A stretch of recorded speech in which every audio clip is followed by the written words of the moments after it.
Resetting Your Life. A gentle 30-day emotional reset. Written and published by Empower Me Audiobooks. Welcome to Empower Me Audiobooks. Whether you are here to grow, heal, or simply take a moment for yourself, we are so glad you are here. Let this journey be a reminder that you are strong, worthy, and never alone. Introduction. Why? Your life doesn't need fixing, just resetting. If your life looks fine on the outside, but feels heavy on the inside, this audiobook is for you. You're functioning, showing up, and meeting responsibilities, but emotionally, something feels off. You feel mentally tired, less motivated than you used to be, and stuck in patterns you don't fully understand. This isn't a breakdown, and it doesn't mean you're failing. It's what happens when emotional stress builds up over time without being processed. When you've been carrying pressure, expectations, and unresolved emotions for too long, your system doesn't collapse, it slows down. Focus becomes harder. Decisions feel heavier. Small things take more energy than they should. Most people respond to this by trying to fix themselves. They push harder, set stricter goals, or tell themselves to get it together. But what you're experiencing isn't a character flaw or lack of discipline. You don't need fixing. You need a reset. A reset doesn't erase your life or demand that you reinvent yourself. It gives your emotional system space to stabilize, clear overload, and reconnect with what actually supports you. Instead of forcing change, a reset helps you regulate stress, rebuild self-trust, and move forward with clarity instead of pressure. This audiobook is designed as a 30-day emotional reset. Each chapter focuses on one area that commonly creates emotional exhaustion: self-talk, boundaries, nervous system overload, decision fatigue, and loss of motivation. The goal isn't productivity or performance. The goal is emotional steadiness. You'll learn how to recognize emotional patterns that keep you stuck, how to clear mental and emotional clutter, and how to create a calmer internal baseline that doesn't disappear the moment life gets busy again. This isn't about quick motivation or temporary relief. It's about building emotional stability that lasts. By the end of this audiobook, you won't feel like a different person. You'll feel more grounded, more clear, and more capable of handling your life without constant internal pressure. You'll have practical tools you can return to whenever stress starts to build again. This reset is not about doing more. It's about carrying less. You don't need extreme discipline or dramatic change. You need consistency, emotional awareness, and a more supportive relationship with yourself. Over the next 30 days, you'll learn how to slow down without falling behind, regain clarity without overthinking, and move forward without burning yourself out. This audiobook is here to help you reset, not because something is wrong with you, but because you're ready to feel better living the life you already have. Chapter 1: Awareness Before Action. Understanding Your Emotional Patterns. Most people try to change their lives by changing their actions. They set goals, create plans, and push themselves to behave differently. While action matters, it's rarely the place where real change begins. Sustainable change starts earlier, with awareness. If you don't understand why you react the way you do, you'll keep repeating the same emotional cycles, no matter how motivated you feel. You can change habits, environments, and routines, but if the emotional patterns underneath remain unconscious, they will continue to influence your decisions. Awareness is not passive. It's not overthinking, analyzing, or reliving the past. Awareness is the ability to notice what's happening inside you without immediately trying to fix it, suppress it, or judge it. It's the foundation of emotional regulation and self-trust. Before you take action, you need to understand your patterns. Emotional patterns are the automatic ways your mind and body respond to stress, conflict, disappointment, pressure, and uncertainty. They form over time through experience, conditioning, and survival. Once established, they operate quietly in the background, shaping your reactions without asking for permission. You might notice patterns like shutting down when things feel overwhelming, becoming irritable under pressure, avoiding difficult conversations, overthinking decisions, or seeking reassurance when you feel uncertain. You might push yourself too hard, ignore your limits, or feel emotionally reactive in situations that seem small on the surface. These patterns aren't random. They developed for a reason. Most emotional patterns were once protective. At some point, they helped you cope, survive, or adapt. Avoidance may have protected you from conflict. Overthinking may have helped you feel prepared. People-pleasing may have kept relationships stable. Emotional numbing may have helped you get through difficult periods. The problem isn't that these patterns exist. The problem is when they continue long after they stop being helpful. Without awareness, you may misinterpret these patterns as flaws in your personality. You might tell yourself you're lazy, dramatic, weak, overly sensitive, or bad at handling stress. In reality, your nervous system is responding based on learned behavior, not personal failure. Awareness shifts the question from "what's wrong with me" to "what's happening inside me?" This is a critical shift. When you view your emotional responses as information instead of evidence of failure, you create space for change without self-criticism. One of the most common mistakes people make when trying to improve their emotional well-being is rushing into solutions. They look for techniques, routines, or productivity systems before they understand the problem. But action without awareness often leads to burnout, frustration, and inconsistency. You can't regulate what you don't recognize. Awareness begins with noticing your emotional reactions in real time. This doesn't require deep analysis or long journaling sessions. It requires brief moments of attention. Asking simple questions throughout the day can create powerful insight. What am I feeling right now? What just triggered this reaction? What does my body feel like in this moment? Am I reacting to the present or to something familiar from the past? These questions are not meant to be answered perfectly. Their purpose is to slow down your automatic responses and bring your attention back to the present moment. Many emotional patterns are activated before you consciously realize what's happening. Your body reacts first: tension, shallow breathing, tightness in the chest, restlessness, fatigue. The mind follows with thoughts that match the physical state. If you miss the early signals, the reaction escalates. Awareness helps you catch patterns earlier, before they take over. Another important part of awareness is recognizing your emotional triggers. Triggers are situations, words, dynamics, or experiences that activate strong emotional responses disproportionate to the moment. Triggers don't mean you're irrational. They mean something meaningful is being touched. Triggers often point to unresolved stress, unmet needs, or past experiences that haven't been fully processed. They show you where your nervous system feels threatened, overwhelmed, or unsupported. Instead of asking, "Why am I overreacting?" try asking, "What does this situation remind me of?" This question helps separate the present from the past.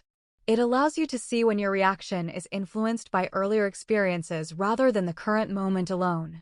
Awareness also involves recognizing emotional avoidance. Many people aren't aware of how often they avoid uncomfortable emotions. Avoidance doesn't always look like distraction or denial. It can look like staying busy, focusing on others, intellectualizing feelings, or constantly planning instead of feeling. Avoidance isn't laziness or weakness. It's an attempt to stay safe. But avoidance also keeps patterns in place. Emotions that aren't acknowledged don't disappear. They surface in other ways, often through anxiety, irritability, exhaustion, or numbness. Awareness means allowing emotions to exist without immediately trying to escape them. This doesn't mean dwelling in feelings or letting them control your behavior. It means acknowledging them long enough to understand what they're communicating. Emotions are signals. When you listen, they often soften. Another layer of awareness is noticing your internal dialogue. The way you talk to yourself during moments of stress, failure, or uncertainty reveals a lot about your emotional patterns. Some people default to criticism, others to minimizing, others to catastrophizing, others to self-blame. This internal language reinforces emotional responses. If your first reaction to stress is self-criticism, your nervous system stays activated longer. If your response is validation and curiosity, regulation becomes easier. You don't need to change your self-talk immediately. Start by noticing it. Awareness is about observation, not correction. Many people resist awareness because they associate it with blame or reliving pain. But awareness is not about assigning fault. It's about understanding cause and effect. It's about learning how your system works so you can respond more intentionally. Without awareness, you may set goals that conflict with your emotional capacity. You may push yourself during periods when your nervous system needs rest. You may blame yourself for inconsistency when the real issue is overwhelm. Awareness helps align your actions with your internal state. This chapter is not asking you to fix your patterns yet. It's asking you to get familiar with them. Think of awareness as creating a map. You wouldn't start a journey without knowing where you are. Emotional awareness gives you that starting point. It shows you what drains you, what activates you, what soothes you, and what supports you. Awareness also builds self-trust. When you consistently notice your internal signals and respond with respect, you teach your system that it doesn't need to escalate to be heard. Over time, reactions become less intense and regulation becomes easier. It's important to understand that awareness is a skill, not a personality trait. It improves with practice. Some days you'll notice patterns clearly. Other days you won't. That's normal. The goal isn't perfection. The goal is familiarity. As you move through this 30-day reset, awareness will be the foundation for every change you make. Before adjusting habits, boundaries, or routines, you'll learn to check in with your internal state. This prevents burnout and supports sustainable progress. You don't need to analyze your entire life. Start small. Notice one reaction per day. Notice one trigger. Notice one moment of tension. Notice one moment of calm. These small observations accumulate into clarity. Awareness doesn't slow you down, it makes your actions more effective. You're not trying to control your emotions. You're learning to understand them. You're not trying to eliminate discomfort. You're learning how to respond to it without losing yourself. This is where real change begins, not with force, but with understanding. Before action comes awareness.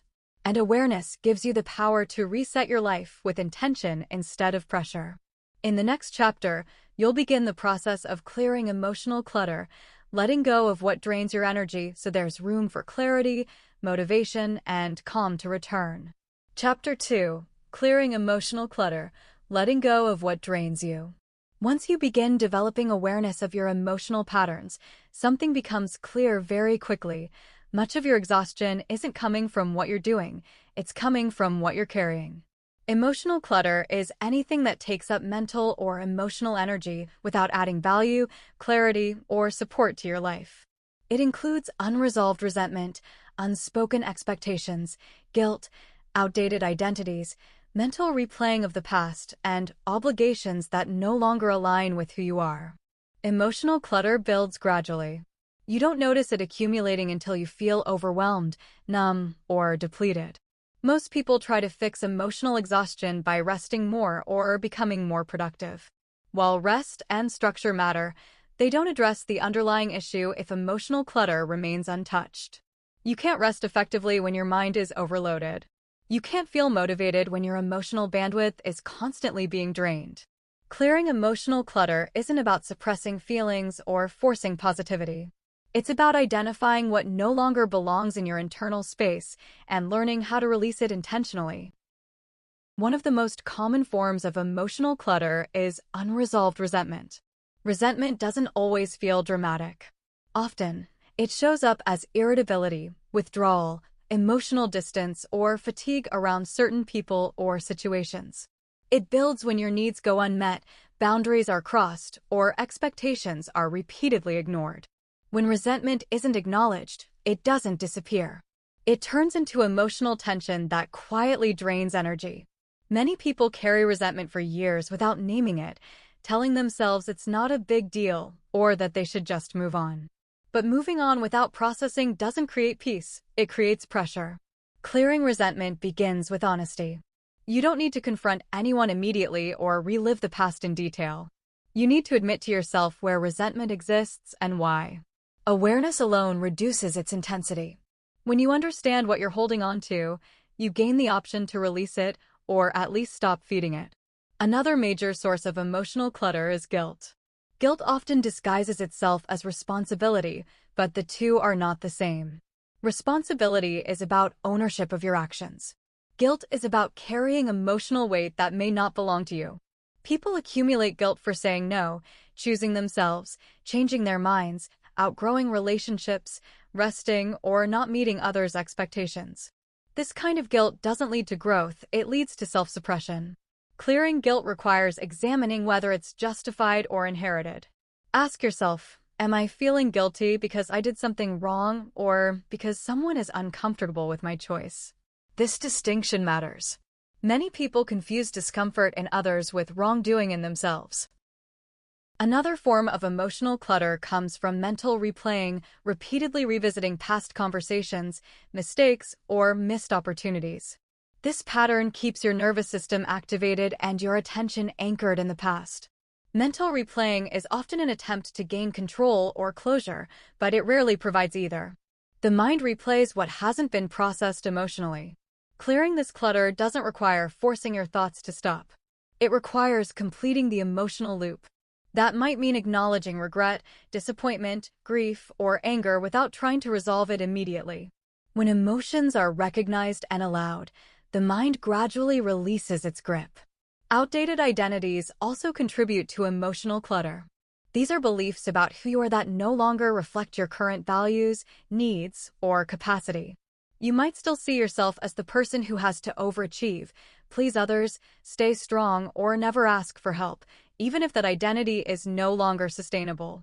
Holding on to an outdated identity creates internal conflict. You feel pressure to live up to a version of yourself that no longer fits. Letting go of these identities doesn't mean losing yourself. It means making space for who you are becoming. Obligations that no longer align with your values are another significant drain. This includes commitments made out of guilt, fear, or habit rather than intention. Over time, these obligations consume energy that could be directed toward growth, rest, or meaningful connection. Clearing emotional clutter doesn't require dramatic life changes. It begins with awareness and small adjustments. You don't need to eliminate everything at once. You need to notice what consistently leaves you feeling drained, tense, or resentful. Another important step in clearing emotional clutter is addressing emotional avoidance. Avoidance keeps clutter in place by preventing resolution. Many people avoid difficult emotions because they fear being overwhelmed. But emotions that aren't acknowledged often take up more space than those that are. Allowing yourself to feel sadness, anger, disappointment, or grief without judgment reduces emotional load. Emotional release doesn't require intense expression. It can be quiet, reflective, and controlled. The goal is not to intensify emotions, but to complete them. Clearing emotional clutter also involves boundaries. Boundaries are not only about others, they're about protecting your internal space. When you consistently overextend, overexplain, or overaccommodate, you accumulate emotional residue that shows up as fatigue and resentment. Setting boundaries is a form of emotional decluttering. Each boundary you establish removes a source of unnecessary drain. Boundaries create clarity, and clarity creates relief. It's important to understand that emotional clutter isn't always tied to dramatic events. Often, it's made up of small, repeated experiences that were never processed. Over time, these experiences add up, creating a constant background of emotional noise. Clearing clutter is not a one-time event. It's an ongoing practice. As you move through life, new emotional material will accumulate. The goal is not to eliminate emotional experiences, it's to prevent emotional buildup. One effective way to begin clearing emotional clutter is by asking yourself a simple question at the end of each day: what drained me today? This question helps you identify patterns without judgment. It shifts your focus from productivity to energy. You might notice that certain interactions, thoughts, or obligations consistently drain you. This awareness gives you information you can act on, whether that means setting boundaries, changing expectations, or adjusting how you engage. Clearing emotional clutter also creates space for positive emotions to emerge. Many people struggle to feel motivated, hopeful, or inspired because their emotional capacity is full. When you remove what drains you, there is room for curiosity, creativity, and calm. This process may feel uncomfortable at first. Letting go can trigger fear, guilt, or uncertainty. That's normal. Emotional clutter often feels familiar, even when it's draining. Releasing it can feel destabilizing before it feels freeing. It's important to move at a pace that feels manageable. You don't need to confront everything at once. Start with what feels obvious. Release what you're ready to release. Trust that clarity builds gradually. Clearing emotional clutter is not about becoming detached or indifferent. It's about becoming more intentional. You are choosing what deserves your emotional energy and what does not.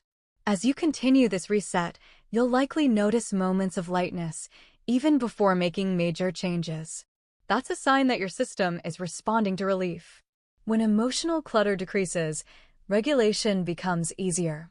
In the next chapter, you'll focus on resetting your internal dialogue, learning how to speak to yourself in a way that supports growth rather than reinforces pressure or self-criticism. Chapter 3: Resetting Your Inner Dialogue, From Self-Criticism to Self-Support. One of the most powerful forces shaping your emotional experience is the way you speak to yourself. Your inner dialogue runs constantly in the background, influencing how you interpret situations, respond to stress, and evaluate your own worth. You may not always notice it, but it plays a central role in emotional regulation, motivation, and self-trust. For many people, this internal voice is not neutral or supportive. It is critical, demanding, impatient, or dismissive. It pushes, judges, compares, and pressures. Over time, this kind of inner dialogue becomes normalized. You may assume it's necessary for discipline, improvement, or success. But in reality, chronic self-criticism drains emotional energy and reinforces the very patterns you're trying to change. Resetting your life requires resetting how you speak to yourself. Self-criticism often develops early. It can come from external voices, authority figures, cultural expectations, environments where mistakes were punished or emotions were minimized. Eventually, these voices become internalized. What once came from the outside now comes from within. This inner critic may sound like motivation, but its impact is usually the opposite. Instead of creating clarity and focus, it increases anxiety, avoidance, and emotional fatigue. When your internal environment feels hostile, your nervous system stays on alert. That makes it harder to concentrate, regulate emotions, and follow through consistently. It's important to understand that the inner critic is not the enemy. Like many emotional patterns, it developed for a reason. At some point, self-criticism may have helped you stay safe, meet expectations, or avoid negative consequences. But what was once protective can become harmful when it operates automatically and without awareness. The goal of this chapter is not to silence your inner voice or replace it with forced positivity. The goal is to shift from self-criticism to self-support, from pressure to guidance. Self-support means speaking to yourself in a way that helps you regulate, reflect, and respond more effectively. It doesn't mean lowering standards or avoiding responsibility. It means creating an internal environment where growth is possible without constant stress. The first step in resetting your inner dialogue is awareness. Most people are unaware of how often they criticize themselves. Pay attention to what you say internally when something goes wrong, when you're tired, when you procrastinate, or when you feel uncertain. Notice the tone. Is it harsh or patient?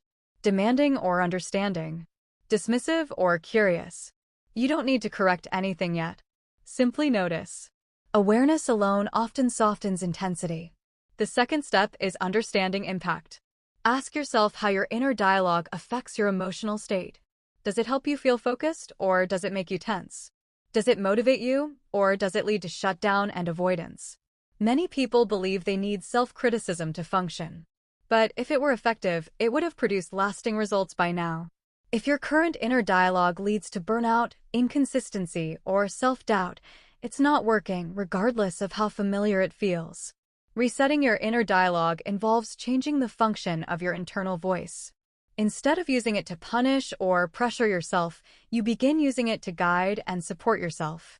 This doesn't require affirmations or constant reassurance. It requires practical, respectful language. For example, instead of saying, "I'm so lazy. Why can't I just get it together?" a supportive inner dialogue might say, "I'm struggling to focus right now. What do I need to move forward?" This shift doesn't excuse avoidance, it creates clarity. Supportive language invites problem-solving instead of shame. Another important distinction is between accountability and self-attack. Accountability focuses on behavior and choices. Self-attack focuses on identity. Saying, "I didn't follow through on that plan" is accountability. Saying, "I always mess things up" is self-attack. Resetting your inner dialogue means separating behavior from worth. Mistakes, delays, and inconsistency do not define you. They provide information. When your internal voice treats information as evidence of failure, growth becomes emotionally expensive. When it treats information as feedback, growth becomes sustainable. Your inner dialogue also shapes how safe you feel emotionally. If your internal response to discomfort is criticism or dismissal, your nervous system stays activated. Over time, this reduces emotional resilience. If your internal response is validation and direction, regulation becomes easier. Supportive self-talk does not mean avoiding discomfort. It means acknowledging difficulty without amplifying it. Another area where inner dialogue plays a significant role is decision-making. People who struggle with overthinking often have an internal voice that questions, doubts, and second-guesses constantly. This creates mental fatigue and indecision. A supportive inner dialogue allows for uncertainty without panic. It might say, "I don't have all the answers yet, but I can make the best decision with the information I have." This reduces pressure and allows movement. Resetting your inner dialogue also involves how you respond to emotions. Many people criticize themselves for feeling anxious, sad, or overwhelmed. This creates a second layer of distress on top of the original emotion. Instead of judging emotions, supportive dialogue acknowledges them. "I'm feeling anxious right now. That doesn't mean something is wrong. It means my system is stressed." This approach shortens emotional episodes and reduces reactivity. It's important to be realistic during this reset. Your inner dialogue won't change overnight.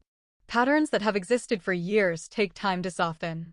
The goal is not perfection, it's consistency. Each time you notice self-criticism and choose a more supportive response, you weaken the old pattern. Each time you speak to yourself with respect, you reinforce a new one. Another helpful practice is to consider how you would speak to someone you care about. You likely wouldn't insult them, dismiss their feelings, or label them as failures. Applying that same standard internally is not indulgent, it's effective. Supportive inner dialogue also improves follow-through.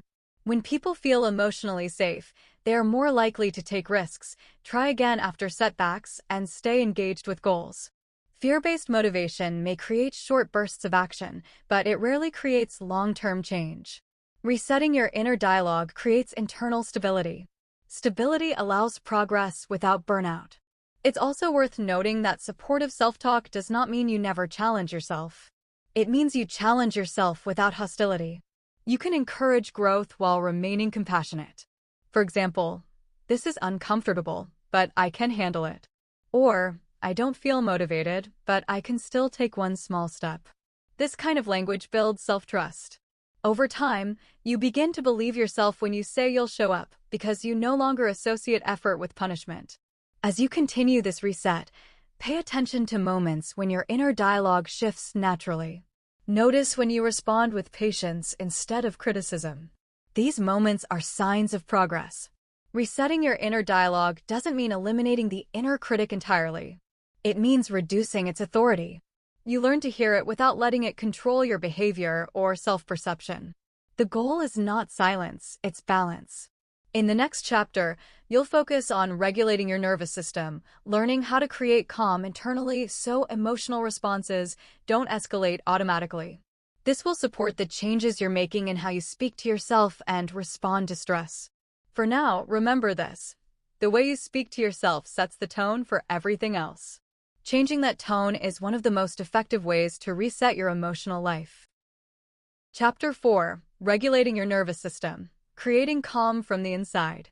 Many people believe their stress comes from external circumstances, work pressure, relationships, finances, responsibilities, or uncertainty about the future. While these factors matter, they are not the full story. Two people can face the same situation and experience very different levels of stress. The difference is not willpower or personality. It's nervous system regulation. Your nervous system determines how you experience life. It influences how you react to challenges, how quickly you recover from stress, and how safe or overwhelmed you feel in your body. When your nervous system is dysregulated, even small issues can feel unmanageable. When it's regulated, you can handle difficulty without becoming emotionally flooded. If you feel constantly tense, easily overwhelmed, emotionally reactive, or exhausted despite rest, your nervous system is likely overstimulated. This is not a personal failure. It's a physiological response to prolonged stress. Regulating your nervous system is not about eliminating stress. It's about improving your ability to respond to stress without staying stuck in it. The nervous system has two primary states that influence your daily experience: activation and regulation. Activation prepares you to respond to threats, deadlines, and challenges. Regulation allows your body to recover, rest, and restore balance. Both are necessary. Problems arise when activation becomes constant and regulation is rare. Many people live in a chronic state of activation. Their bodies are always bracing for the next email, the next conflict, the next responsibility. Over time, this state becomes normalized. You may not even realize how tense you are until your body forces you to slow down through fatigue, anxiety, or burnout. Regulation begins with awareness. Just as you learned to notice emotional patterns in Chapter 1, you now begin noticing physiological signals. These include shallow breathing, tight shoulders, clenched jaw, racing thoughts, digestive discomfort, or difficulty sleeping. These signals are not inconveniences. They are messages. Your body is communicating that it needs support. One common misconception is that regulation requires long meditation sessions, complete silence, or a dramatic lifestyle change. While those can help, regulation often comes from small, consistent actions that signal safety to your body. Your nervous system responds to cues.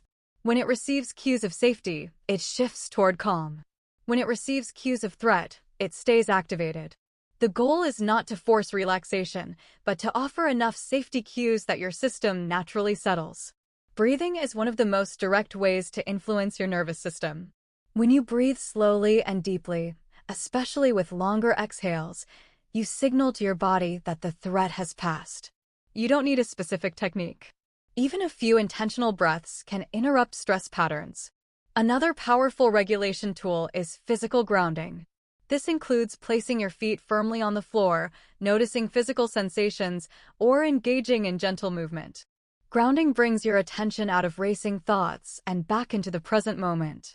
Regulation also involves sensory input. Soft lighting, warmth, calming sounds, familiar scents, and comfortable textures all signal safety. Many people underestimate how much their environment affects their nervous system. Harsh lighting, noise, clutter, and constant stimulation keep the body on alert. You don't need to overhaul your environment. Small changes matter. A quieter evening routine, reduced screen time before bed, or moments of intentional stillness can significantly reduce activation. Another key aspect of regulation is emotional permission. Many people suppress emotions in order to function. While suppression may be useful short-term, it keeps the nervous system activated. When emotions are allowed, acknowledged without judgment, the system begins to settle. This doesn't mean expressing every emotion outwardly.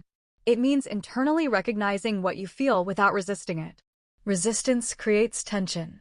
Allowing creates release. Regulation also requires pacing.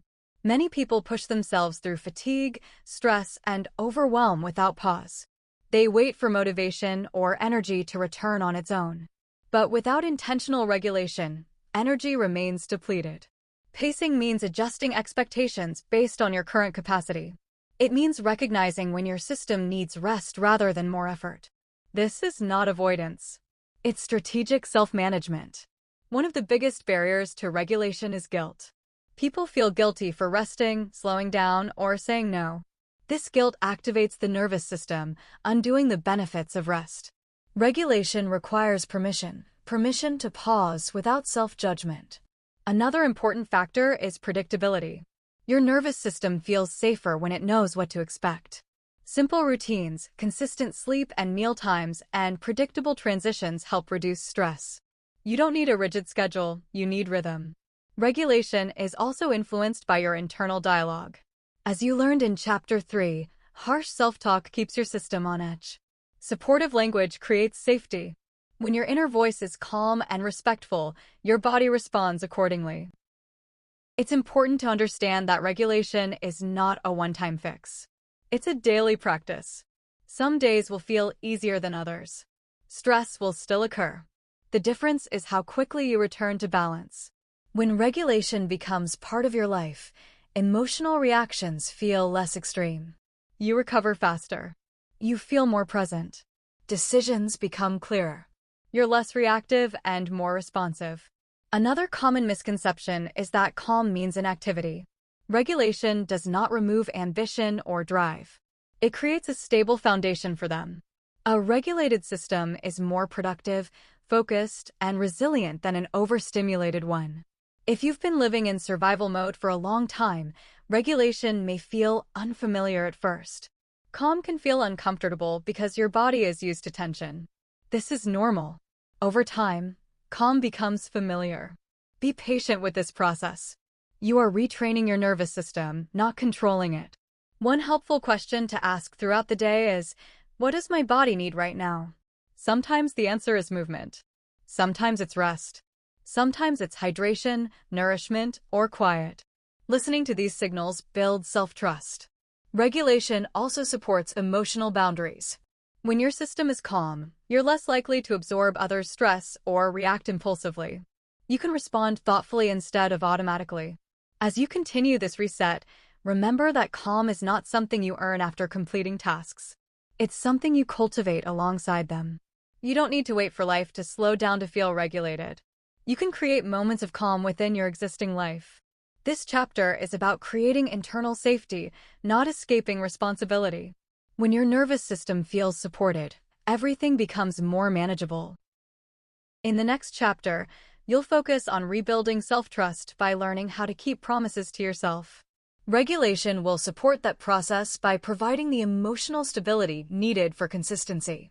For now, notice when your body feels tense and when it feels settled. These signals are guiding you toward balance. Chapter 5: Rebuilding Self-Trust, Keeping Promises to Yourself. Self-trust is one of the most important foundations of emotional stability, yet it's often misunderstood. Many people think self-trust means confidence, certainty, or believing in yourself no matter what. In reality, self-trust is much simpler and much more practical. It's the belief that you will follow through on your intentions in a way that respects your limits and values. When self-trust is low, life feels harder. You second-guess decisions, struggle with consistency, and rely heavily on external validation. You may feel motivated one day and discouraged the next. Over time, broken promises to yourself create internal doubt. You stop believing your own intentions. Rebuilding self-trust doesn't require grand gestures or dramatic change. It requires consistency, not perfection. Self-trust is built through small, repeated actions that demonstrate reliability. Every time you say you'll do something and follow through, you reinforce the belief that you can depend on yourself. Every time you overpromise and underdeliver, you weaken that belief. Many people unknowingly damage self-trust by setting unrealistic expectations. They commit to plans that ignore their current capacity, then blame themselves when they can't follow through. This creates a cycle of guilt and self-doubt. Rebuilding self-trust begins with honesty about your limits. If you're emotionally tired, overwhelmed, or stressed, your capacity is reduced. That doesn't mean you're incapable. It means you need to adjust expectations. Self-trust grows when your commitments align with reality. Instead of asking, "What should I be able to do?" ask, "What can I realistically do right now?" This shift prevents self-betrayal. Another important aspect of self-trust is integrity. Integrity doesn't mean perfection or rigidity. It means acting in alignment with your values. When your actions consistently conflict with what matters to you, self-trust erodes. Take a moment to consider what matters most to you in this season of life. Is it health, stability, creativity, connection, or rest? Your commitments should reflect these priorities. When they don't, internal conflict increases. Rebuilding self-trust also requires redefining success. Many people measure success based on outcomes rather than effort. They only feel successful when they complete tasks perfectly or meet external standards. This approach creates pressure and discouragement. A more sustainable definition of success is follow-through, even in small ways. Showing up consistently matters more than intensity. One small action done regularly builds more trust than occasional bursts of effort. Self-trust also involves how you respond when you don't follow through. Many people respond with harsh self-criticism, which further damages trust. But punishment does not restore reliability. Reflection does. When you break a promise to yourself, ask what got in the way. Was the goal unrealistic? Was your energy depleted? Were you avoiding discomfort? Understanding the cause allows you to adjust rather than repeat the same pattern. Self-trust grows when you treat missteps as information instead of evidence of failure. Another barrier to self-trust is overcommitment. Saying yes to too many obligations, often out of guilt or fear, leaves little energy for yourself. Over time, this teaches your system that your needs come last. Rebuilding self-trust requires learning to say no. Saying no is not a rejection of others. It's a commitment to yourself. Each time you protect your time and energy, you reinforce your value. Self-trust is also influenced by how you handle discomfort. Growth often requires discomfort, but pushing yourself too hard creates resistance. Rebuilding self-trust means learning how to tolerate discomfort without overwhelming yourself. For example, instead of committing to an hour of focused work, you might commit to 10 minutes. This builds confidence and momentum. Small wins accumulate. Another important factor is consistency. Consistency doesn't mean doing the same thing every day perfectly. It means showing up regularly, even when motivation fluctuates. Consistency builds familiarity, and familiarity builds trust. Self-trust also strengthens when you honor your needs. Resting when you're tired, asking for help when needed, and adjusting plans when overwhelmed all demonstrate self-respect. Ignoring your needs erodes trust. Many people believe that pushing through exhaustion builds strength. In reality, it often builds resentment and burnout. Strength comes from sustainable effort. Rebuilding self-trust also involves recognizing progress. Many people overlook small improvements because they're focused on what's not done. Noticing progress reinforces motivation and confidence. Take time to acknowledge when you follow through, even in small ways. This reinforces the belief that you are capable and reliable. Self-trust is also relational. The way you treat yourself sets the tone for how others treat you. When you honor your commitments and boundaries, you communicate self-respect. As you rebuild self-trust, you may notice increased confidence, clarity, and emotional stability. Decisions become easier. Doubt decreases. You rely less on external validation. It's important to understand that self-trust is not fixed. It fluctuates based on behavior and circumstances. The goal is not to maintain perfect self-trust, but to repair it when it weakens. Rebuilding self-trust is a process. It requires patience, honesty, and compassion. It doesn't require harsh discipline or self-criticism. As you continue this reset, focus on making fewer promises and keeping them. Let your actions be evidence of your reliability. In the next chapter, you'll learn how to reset your boundaries, protecting your energy and time so self-trust can continue to grow without being depleted. For now, remember this. You don't need to prove yourself to rebuild self-trust. You need to show up for yourself consistently in ways that are realistic and supportive. Chapter 6: Resetting Boundaries, Protecting Your Energy and Time. Boundaries are often misunderstood. Many people think boundaries are about controlling others, creating distance, or being rigid. In reality, boundaries are about clarity. They define what you are responsible for and what you are not. They protect your energy so you can function, grow, and stay emotionally regulated. When boundaries are weak or inconsistent, emotional exhaustion follows. You feel pulled in multiple directions, obligated to meet expectations that don't align with your values, and drained by interactions that leave little room for recovery. Over time, this leads to resentment, burnout, and a loss of self-trust. Resetting your life requires resetting your boundaries. Boundaries exist in many areas of life: time, emotional availability, communication, work, family, friendships, and even your own internal expectations. When boundaries are unclear, you end up overextending yourself, explaining yourself excessively, or prioritizing others at the expense of your well-being. Many people struggle with boundaries because they confuse them with rejection. They fear disappointing others, being seen as selfish, or creating conflict. As a result, they tolerate situations that consistently drain them. Boundaries are not about pushing people away. They are about protecting your capacity to show up fully where it matters. One of the first signs that boundaries need attention is resentment. Resentment often appears when you say yes while internally wanting to say no. It's an emotional signal that your limits have been crossed, either by others or by yourself. Ignoring resentment doesn't make it disappear. It turns into irritability, withdrawal, or emotional shutdown. Resetting boundaries means taking resentment seriously as information, not as a character flaw. Another sign of weak boundaries is chronic fatigue. When your time and energy are constantly pulled by external demands, your nervous system stays activated. Even rest doesn't fully restore you because the underlying issue hasn't been addressed. Resetting boundaries begins with identifying where your energy leaks. Ask yourself, what consistently drains me?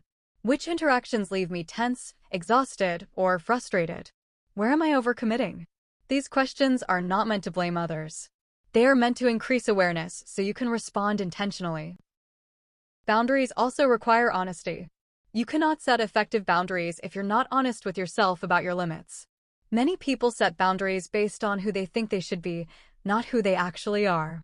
This leads to boundary collapse. If you are emotionally tired, your boundaries need to reflect that reality. If you need more rest, space, or structure, your boundaries should support those needs.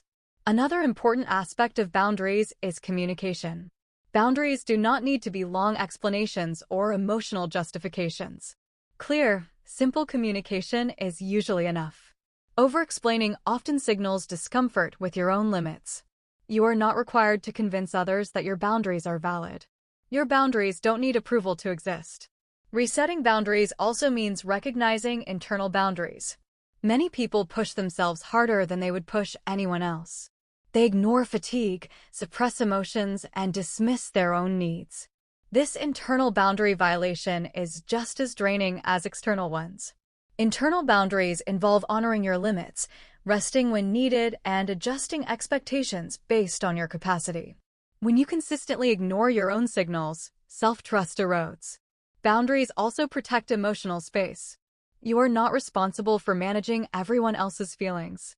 While empathy matters, taking on others' emotional burdens creates imbalance. Resetting boundaries includes allowing others to experience their own emotions without rescuing or fixing. This can feel uncomfortable at first, especially if you're used to being emotionally available at all times. But emotional availability without boundaries leads to exhaustion. Another common boundary challenge involves time. Time boundaries are often overlooked, yet they are essential for emotional regulation. When your schedule is overcrowded, your nervous system never fully settles.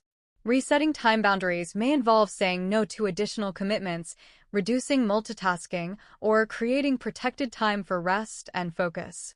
Boundaries are also essential for maintaining healthy relationships. Clear boundaries reduce misunderstandings and resentment. They allow relationships to function with mutual respect rather than obligation. It's important to understand that setting boundaries may temporarily create discomfort. Some people may resist change, especially if they benefited from your lack of boundaries. This doesn't mean you're doing something wrong. It means the dynamic is adjusting. Resetting boundaries is not about perfection. You may set a boundary and later realize it needs adjustment. That's normal. Boundaries evolve as your needs change. Another key part of boundary work is letting go of guilt. Guilt often arises when you prioritize yourself, especially if you've been conditioned to put others first. But guilt does not indicate wrongdoing. It often signals growth. Learning to tolerate guilt without giving in to it is part of resetting boundaries. Over time, guilt decreases as your system learns that self-protection does not equal harm. Boundaries also reinforce self-trust. Each time you honor your limits, you demonstrate reliability to yourself. This strengthens confidence and emotional stability. Resetting boundaries does not mean becoming rigid or unavailable. It means becoming intentional. You choose where to invest your energy instead of reacting automatically. As you practice boundary setting, notice how your body responds. Many people experience relief, even when conversations feel uncomfortable. This relief is a sign that your system recognizes increased safety. Boundaries also support clarity. When expectations are clear, decision-making becomes easier. You spend less time second-guessing and more time acting with confidence. It's also important to revisit boundaries regularly. Life changes, and so do your needs. A boundary that worked in one season may need adjustment in another. Resetting boundaries is an ongoing practice, not a one-time task. Each adjustment brings you closer to alignment. As you continue this reset, remember that boundaries are not barriers to connection, they are foundations for it. Healthy relationships require clarity, respect, and mutual understanding. In the next chapter, you'll focus on emotional discipline, learning how to choose growth over comfort without falling into pressure or burnout. For now, recognize that protecting your energy and time is not selfish. It's necessary. Boundaries allow you to live with intention instead of exhaustion. Chapter 7: Emotional Discipline, Choosing Growth Over Comfort. When people hear the word discipline, they often think of force, restriction, or pushing through discomfort at any cost. Emotional discipline is different. It is not about ignoring feelings or demanding perfection. It is about learning how to respond to emotions intentionally instead of being controlled by them. Emotional discipline is the ability to pause between feeling and reacting. It allows you to choose responses that support long-term growth rather than short-term relief. Without emotional discipline, comfort becomes the default decision-maker. You avoid what feels uncomfortable, delay what feels difficult, and seek immediate relief even when it works against your goals. This chapter is about developing discipline that is supportive, not punishing. Comfort is not the problem. Comfort has an important role in regulation and recovery. The issue arises when comfort consistently replaces growth. When discomfort automatically leads to avoidance, emotional patterns stay unchanged. Emotional discipline does not require ignoring discomfort. It requires learning how to tolerate it without escalating or shutting down. Many people confuse emotional discipline with emotional suppression. Suppression involves pushing emotions away. Discipline involves acknowledging emotions and choosing how to act in their presence.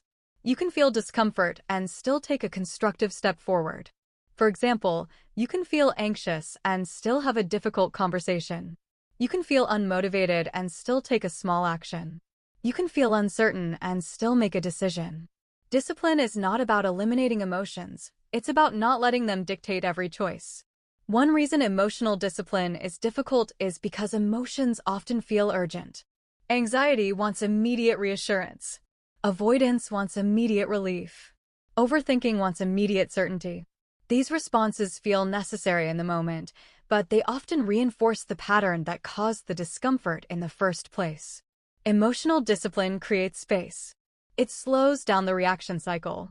The first step in developing emotional discipline is recognizing your comfort patterns. Notice what you do when you feel uncomfortable. Do you distract yourself? Procrastinate? Overthink? Withdraw? Seek reassurance? These behaviors are not flaws, they are coping strategies. Understanding your comfort patterns allows you to interrupt them gently. Another key part of emotional discipline is distinguishing between discomfort and danger. Many emotional responses feel threatening even when they are not. Your nervous system may interpret uncertainty or vulnerability as danger, triggering avoidance. Discipline helps you assess the situation realistically. Ask yourself, is this actually unsafe or is it just uncomfortable? This question alone can shift your response. Emotional discipline also involves choosing progress over perfection. Many people delay action because they want to feel fully ready, confident, or motivated. Waiting for ideal conditions often leads to stagnation.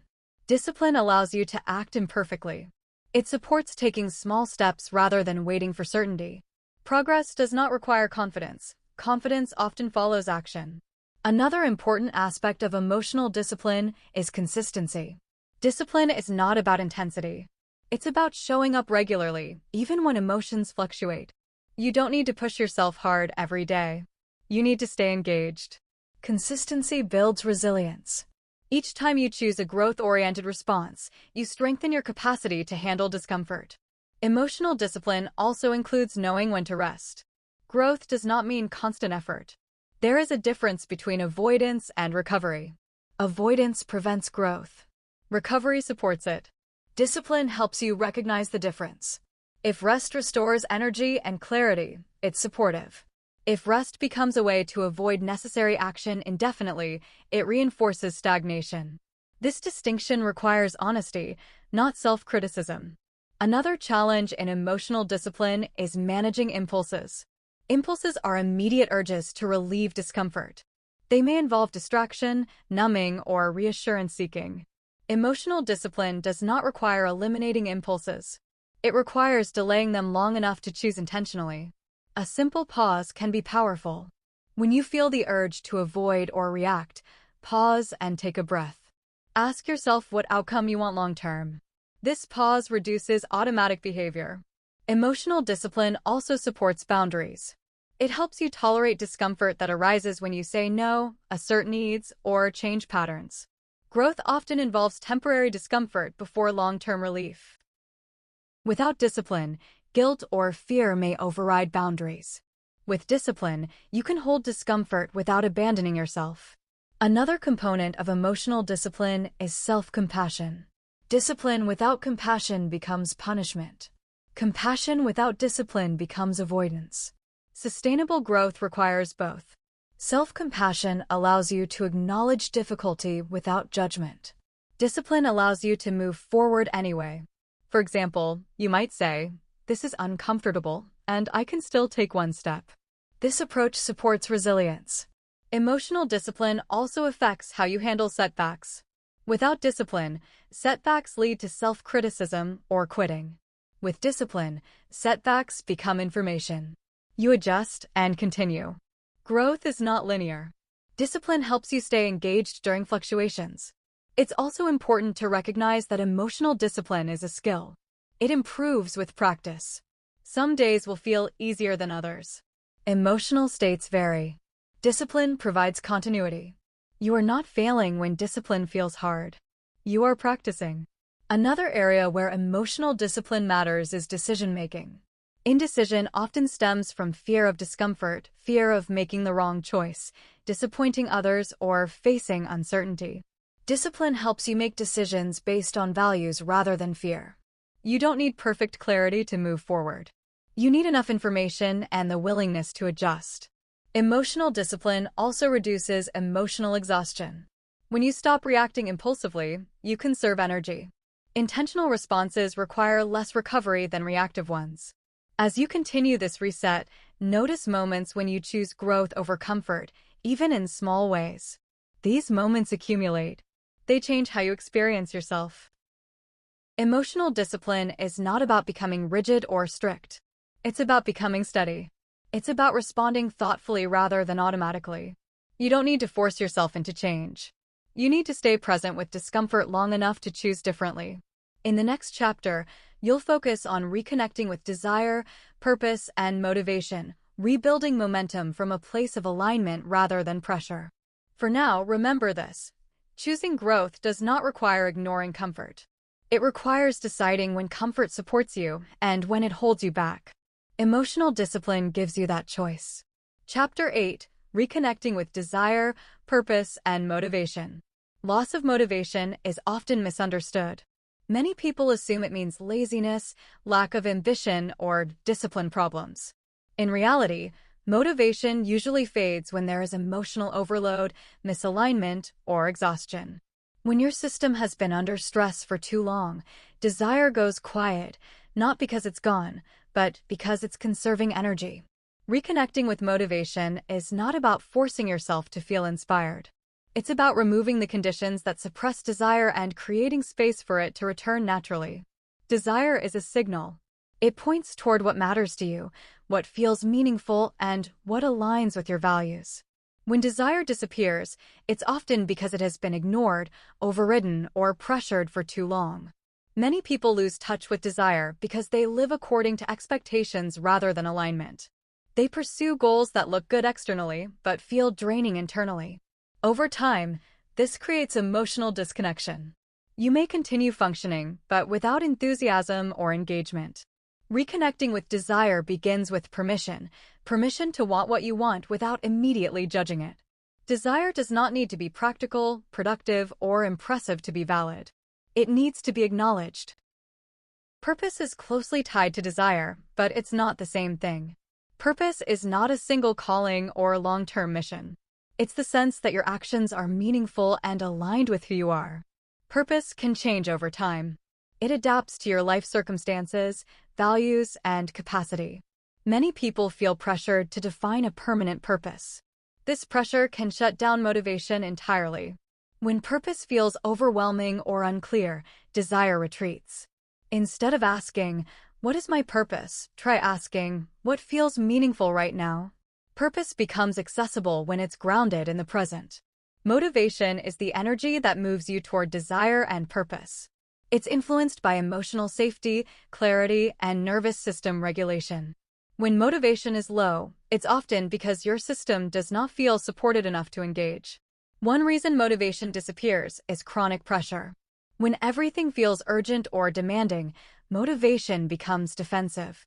You may feel resistant, avoidant, or numb. This is not a lack of ambition. It's a protective response. Reconnecting with motivation requires reducing pressure, not increasing it. Another factor that suppresses motivation is unresolved emotional clutter. As you learned in earlier chapters, carrying unprocessed emotions consumes energy. When your emotional capacity is full, there's little room for curiosity or excitement. Clearing emotional clutter creates space for desire to reemerge. Reconnecting with desire also involves curiosity. Curiosity is a gentle form of motivation. It doesn't require certainty or commitment. It invites exploration without pressure. When desire feels distant, curiosity is often more accessible. Ask yourself simple questions. What interests me lately?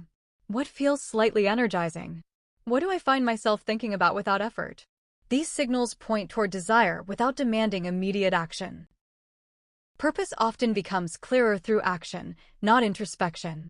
Waiting to feel motivated before acting can lead to stagnation. Small actions create feedback. They help you learn what resonates and what doesn't. Reconnecting with motivation does not require big goals. It requires small, intentional steps that build momentum. Another barrier to motivation is comparison. When you compare your progress, desires, or timeline to others, motivation often turns into pressure. Pressure drains energy. Motivation thrives in environments where you feel safe to move at your own pace. Reconnecting with desire means releasing comparison and focusing on your internal signals. It's also important to examine beliefs about motivation. Many people believe they should always feel driven or inspired. This belief creates frustration when motivation fluctuates. Motivation is not constant. It ebbs and flows based on emotional state, stress levels, and life circumstances. Reconnecting with motivation means accepting fluctuation rather than resisting it. Another aspect of reconnecting with desire is reconnecting with pleasure. Pleasure is not indulgence. It's a source of regulation and inspiration. When pleasure is absent, life feels mechanical. Small moments of enjoyment can restore energy. Pleasure doesn't need to be earned. It can be integrated into daily life. Listening to music, engaging creatively, spending time in nature, or enjoying quiet moments all support motivation indirectly. Reconnecting with purpose also involves values. Values guide motivation more reliably than goals. Goals can feel external. Values feel internal. When your actions align with your values, motivation becomes more sustainable. Ask yourself what you value in this season of life. Stability? Growth? Creativity? Connection? Rest? Your motivation will follow alignment. Another reason motivation fades is fear of failure or success. Fear creates hesitation. Reconnecting with motivation requires reducing the emotional stakes of action. You don't need to succeed perfectly. You need to engage. Motivation grows through experience, not anticipation. It's also helpful to recognize that motivation is supported by regulation. When your nervous system is calm, you have more access to creativity and initiative. When it's overwhelmed, motivation is suppressed. Regulation is not separate from motivation, it enables it. Reconnecting with desire may also involve grief. You may need to grieve old dreams that no longer fit. Letting go of outdated goals creates space for new ones. This process can feel disorienting, but it's necessary. You are allowed to change what you want. Another important part of reconnecting with motivation is self-trust. When you trust yourself to follow through without punishment, motivation feels safer. Fear-based motivation may push you temporarily, but it's not sustainable. Supportive self-talk encourages engagement. Pressure shuts it down. Reconnecting with purpose does not require a dramatic breakthrough. It requires attentiveness.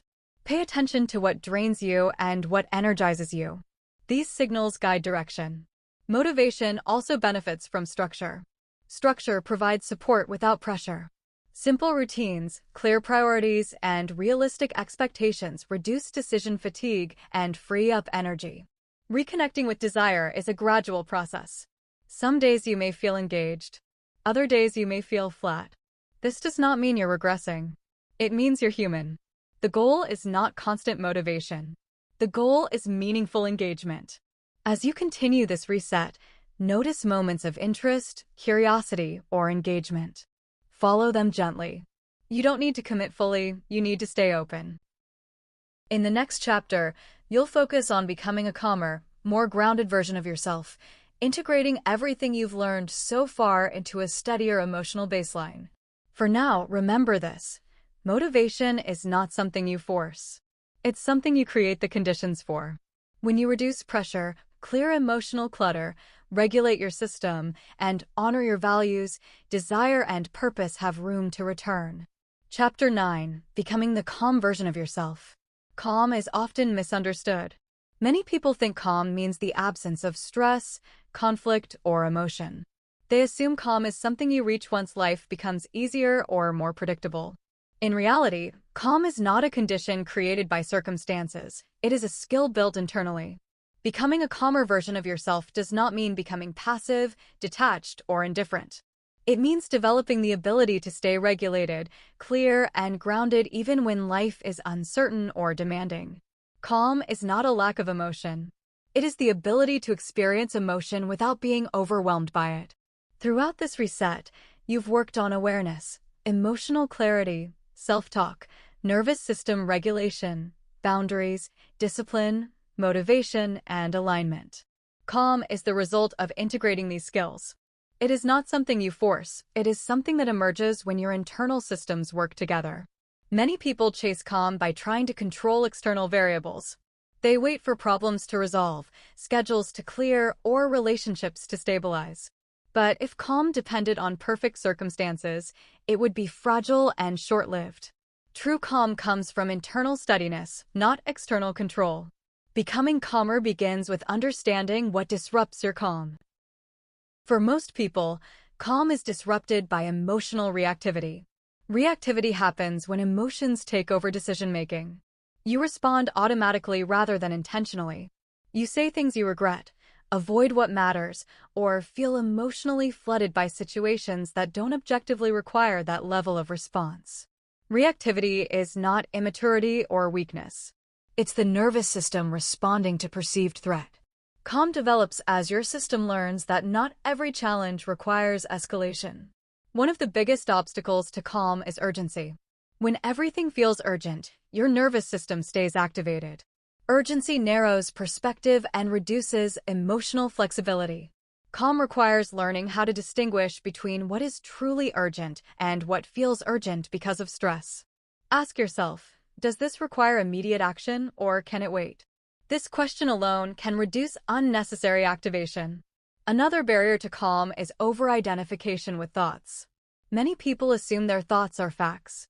When anxious or critical thoughts arise, they respond as if those thoughts are accurate reflections of reality.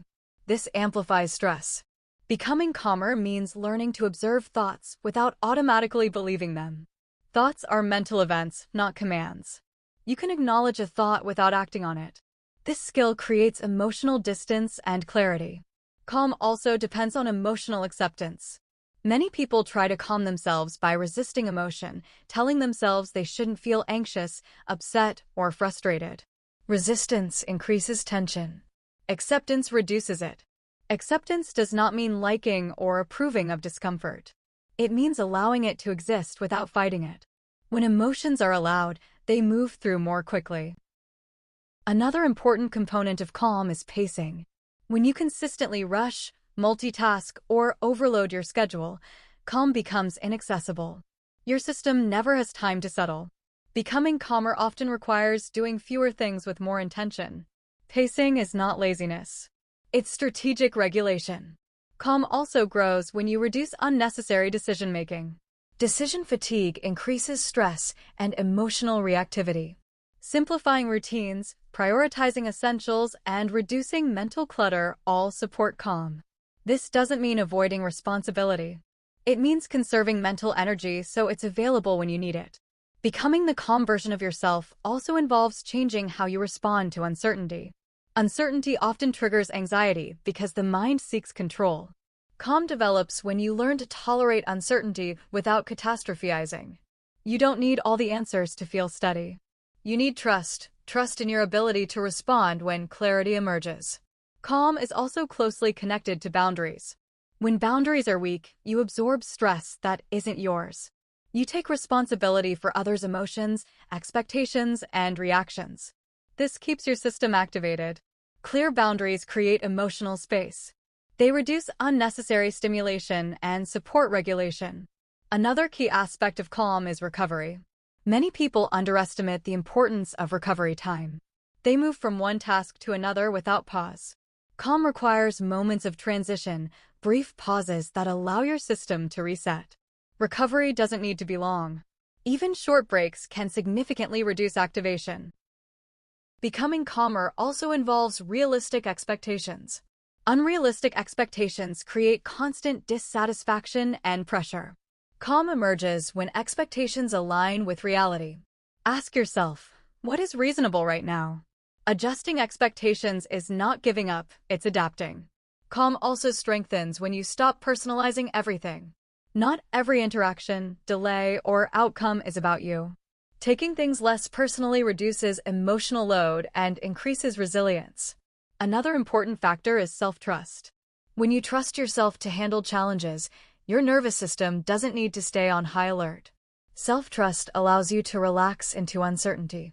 Calm is supported by routines that signal safety.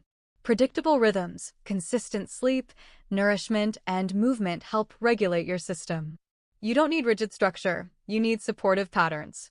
Calm also grows when you allow yourself to feel emotions fully without rushing to resolve them. Emotional completion reduces residual stress. When emotions are cut off prematurely, they linger. Becoming calmer does not mean becoming emotionally flat. You will still feel excitement, sadness, frustration, and joy. The difference is that these emotions won't hijack your behavior. Calm is not about suppressing intensity. It's about expanding capacity. Another important shift involves redefining productivity. Many people equate productivity with constant output. This creates chronic stress. Calm emerges when productivity includes rest, reflection, and recovery. Doing less can actually make you more effective. Calm also depends on self-compassion. Harsh self-judgment keeps the nervous system activated. Compassion creates safety. When you treat yourself with patience, your system responds. Becoming calmer requires consistency. You won't feel calm all the time. That's not the goal. The goal is to return to calm more easily after stress. Calm is a baseline you build, not a state you maintain perfectly. As you integrate the skills from this reset, calm will begin to feel more familiar. You'll notice quicker recovery, clearer thinking, and less emotional volatility. Challenges will still exist, but they won't dominate your internal experience. Becoming the calm version of yourself does not require changing who you are. It requires supporting who you are. You are not trying to eliminate stress from your life. You are learning how to respond to it differently. In the final chapter, you'll focus on designing your next chapter with intention, carrying this reset forward into your daily life so the changes you've made remain sustainable. For now, recognize this.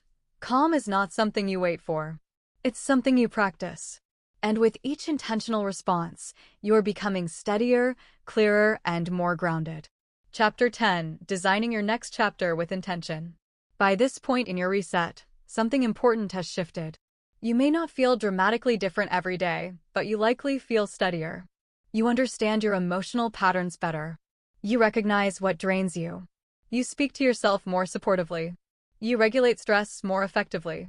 You protect your energy. You act with more intention instead of reaction. This chapter is not about starting over. It's about carrying what you've learned forward in a way that is realistic, sustainable, and aligned with your life. Designing your next chapter does not mean creating a perfect plan. It means choosing how you want to relate to your life going forward. Many people complete periods of growth only to fall back into old patterns because they expect change to sustain itself automatically. But emotional resets don't maintain themselves without intention. The goal is not constant self-improvement, it's conscious self-management. Intentional living begins with clarity. Calm is a baseline you build, not a state you maintain perfectly.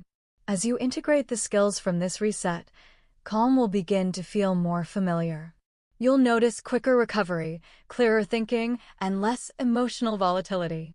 Challenges will still exist, but they won't dominate your internal experience. Becoming the calm version of yourself does not require changing who you are. It requires supporting who you are. You are not trying to eliminate stress from your life. You are learning how to respond to it differently. In the final chapter, you'll focus on designing your next chapter with intention, carrying this reset forward into your daily life so the changes you've made remain sustainable. For now, recognize this. Calm is not something you wait for. It's something you practice. And with each intentional response, you are becoming steadier, clearer, and more grounded. Chapter 10: Designing Your Next Chapter with Intention. By this point in your reset, something important has shifted. You may not feel dramatically different every day, but you likely feel steadier. You understand your emotional patterns better.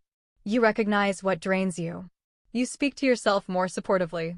You regulate stress more effectively. You protect your energy. You act with more intention instead of reaction. This chapter is not about starting over. It's about carrying what you've learned forward in a way that is realistic, sustainable, and aligned with your life. Designing your next chapter does not mean creating a perfect plan.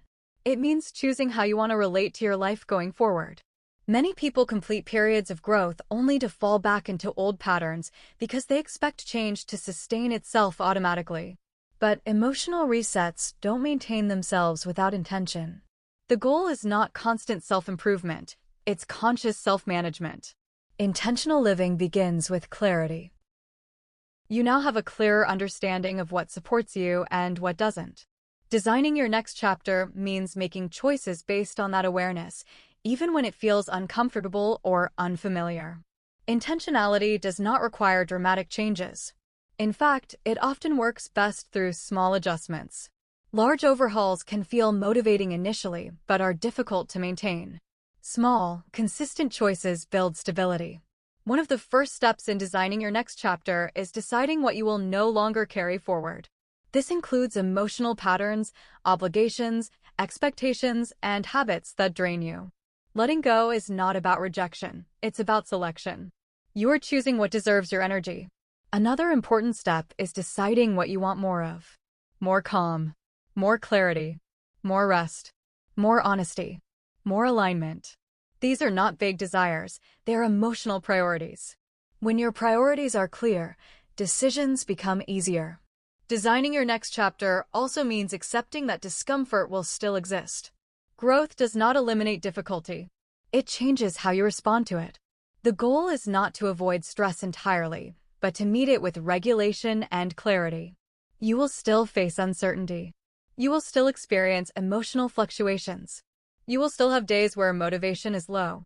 The difference is that you now have tools to respond intentionally instead of automatically. Another key aspect of intentional living is routine. Routines create structure that supports emotional regulation. They reduce decision fatigue and provide predictability. Your routines do not need to be rigid. They need to be supportive. Simple routines around sleep, nourishment, movement, and mental decompression make a significant difference. These routines anchor your nervous system and reinforce calm. Intentionality also applies to relationships. You may find that some relationships feel more aligned than others. Designing your next chapter means being honest about where you invest your emotional energy. This doesn't mean cutting people off impulsively. It means adjusting expectations, communication, and boundaries based on what supports your well-being. Healthy relationships evolve as you do. Another important element is pacing. Many people rush into the next phase of life without integrating what they've learned. Pacing allows change to settle. It prevents burnout and regression. Ask yourself, what pace feels sustainable right now? Design your next chapter around that answer. Intentional living also involves decision-making. When faced with choices, you can ask yourself whether the decision aligns with your emotional priorities. Does it support calm, clarity, and self-trust, or does it reinforce pressure and depletion? This doesn't mean avoiding challenges. It means choosing challenges that align with growth rather than self-punishment. Designing your next chapter also means planning for setbacks. Setbacks are not failures. They are part of the process. Emotional regulation is not linear. There will be moments when old patterns resurface. The difference now is that you can recognize these moments without self-judgment. You can respond with awareness instead of criticism. You can reset again. Another important consideration is sustainability. Ask yourself whether your plans require constant motivation to maintain. If they do, they are likely unsustainable. Sustainable changes fit into your life without constant effort. Intentional design prioritizes systems over motivation. Systems support you even when energy is low. You may also need to redefine success. Many people measure success based on outcomes, productivity, or external validation. This creates pressure and dissatisfaction. A more sustainable definition of success focuses on alignment and consistency. Success might mean honoring your boundaries. It might mean responding calmly to stress. It might mean following through on small commitments. These markers matter. Designing your next chapter also involves trust. Trust that you don't need to have everything figured out to move forward. You can design with flexibility. Plans can change. Direction can evolve. Trust allows movement without certainty. Another key aspect of intentional living is reflection. Regular reflection helps you stay connected to your internal state. You don't need long journaling sessions. Simple check-ins can be effective. Ask yourself periodically, what's working? What's draining me? What needs adjustment? These questions keep you aligned. Intentionality also includes self-compassion. There will be days when you don't meet your expectations.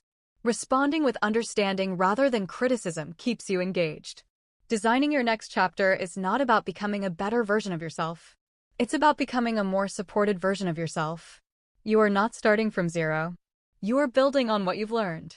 Every chapter of this reset has given you information, tools, and awareness. Designing your next chapter means using them intentionally. You don't need to rush. You don't need to prove anything. You don't need to keep pushing. Your next chapter can be calm, steady, and aligned. As you move forward, remember that resets are not one-time events. They are practices you can return to whenever life becomes overwhelming. You now know how to recognize emotional overload, clear clutter, regulate stress, and realign. This is not the end of growth. It's the beginning of intentional living. In the conclusion, you'll integrate everything you've learned and step forward with clarity, confidence, and self-trust, carrying this reset into your life without losing yourself again. Conclusion: you are reset, not restarted. You've reached the end of this reset, and it's important to pause here, not to rush into the next goal or phase, but to recognize what has changed. This process was never about fixing you or transforming your personality. It was about helping you return to yourself with greater clarity, stability, and intention. Over the past chapters, you learned how to notice your emotional patterns instead of reacting automatically. You identified what drains your energy and began releasing emotional clutter. You shifted how you speak to yourself, creating a more supportive internal environment. You learned how to regulate your nervous system, protect your energy through boundaries, and rebuild self-trust through consistent follow-through. You also explored emotional discipline, choosing growth without self-punishment, and reconnected with desire and motivation from a place of alignment rather than pressure. You practiced becoming calmer, not by avoiding stress, but by responding to it more intentionally. Finally, you designed your next chapter with awareness instead of urgency. None of these changes require perfection. They require attention. A reset is not a one-time event. It's a skill you now have. You can return to it whenever life begins to feel heavy, overwhelming, or misaligned. You no longer need to push harder or start over completely. You know how to pause, assess, and realign. It's normal for old patterns to resurface occasionally. Stress, change, and uncertainty are part of life. What's different now is how you respond. You have the ability to notice what's happening internally, regulate before reacting, and choose actions that support your well-being. You don't need to maintain constant calm or motivation to move forward. You need consistency, honesty, and self-respect. Growth happens through small, repeated choices, not through dramatic overhauls. As you move forward, remember that emotional stability is not about controlling your life. It's about supporting yourself within it. You can meet challenges without losing yourself. You can pursue goals without burning out. You can rest without guilt and act without pressure. You are not behind. You are not broken. You are not starting from scratch. You are reset. Carry this awareness into your daily life. Let it inform your decisions, boundaries, and expectations. Trust yourself to adjust when needed. Return to these principles when stress builds. This reset is something you can return to again and again, not as a last resort, but as a form of self-leadership. Your life doesn't need fixing. It needs intention. And now you have it. Thank you for being here, for choosing this moment, and for choosing yourself. If this audiobook inspired you, helped you grow, or simply made you feel seen, please subscribe to our channel. Your support helps us continue sharing empowering stories and wisdom made just for you. Until next time.